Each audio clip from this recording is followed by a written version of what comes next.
Hey everyone! Ever wonder what it's like to participate in a clinical trial? Maybe you're curious, maybe even a little nervous, and that's totally understandable. Today we're answering some of the most commonly asked questions about clinical research so you can feel more informed and confident. But before we begin, just a quick heads up. This video is for informational purposes only. We're not giving medical advice or making any recommendations specific to you. Always talk to your doctor or a trusted healthcare provider if you're considering joining a clinical trial. Now that we've got that covered, let's dive on in. First off, what is clinical research? In simple terms, it's the process we use to test and discover new treatments. Who funds clinical trials? Trials may be funded by pharmaceutical companies, universities, government agencies, or even nonprofits. You're probably wondering, why take part in a clinical trial? What's in it for you? There are many potential benefits to joining a clinical trial. You may be gaining access to new treatments before they're widely available. Most often, you're compensated for your time. You may gain insight to your own health, and just knowing that you're contributing to medical progress that will help others in the future. But of course, you're probably wondering, what are the risks? With new treatments come unknowns. You might experience side effects, discomfort from tests such as getting your blood drawn, or the possibility that the treatment simply doesn't work. You'll be monitored very closely by the research teams, and they'll often check in to assess for any progress and to check in if you have any unwanted symptoms or side effects. Safety is always a top priority, and clinical trials are always overseen by ethics boards called IRBs. IRBs are institutional review boards, and their role is to review each study to ensure that it's designed responsibly and make sure every step follows strict protocols with your well-being in mind.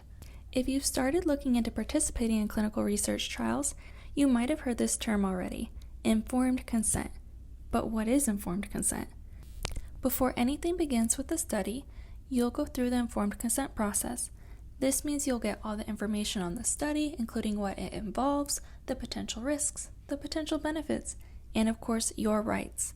You only sign it when you feel ready, and please know that you can opt out at any time after signing this informed consent. This is a pretty common myth amongst clinical research.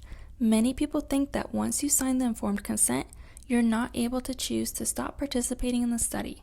However, the good news is that this is a very big myth.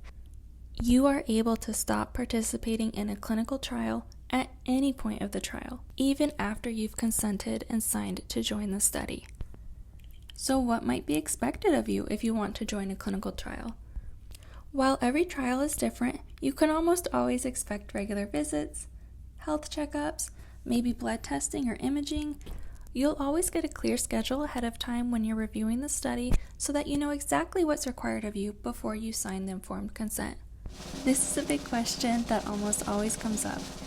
Is compensation provided? The majority of trials do offer financial compensation. You'll usually get paid for each visit and often get reimbursed for travel or stays depending how far away you are from the clinic. But again, this varies by each study, so this is something you'd want to check up front and discuss with the site the first appointment you go to. How is your privacy kept? Your privacy always matters, especially when it's concerning health conditions and medical diagnoses.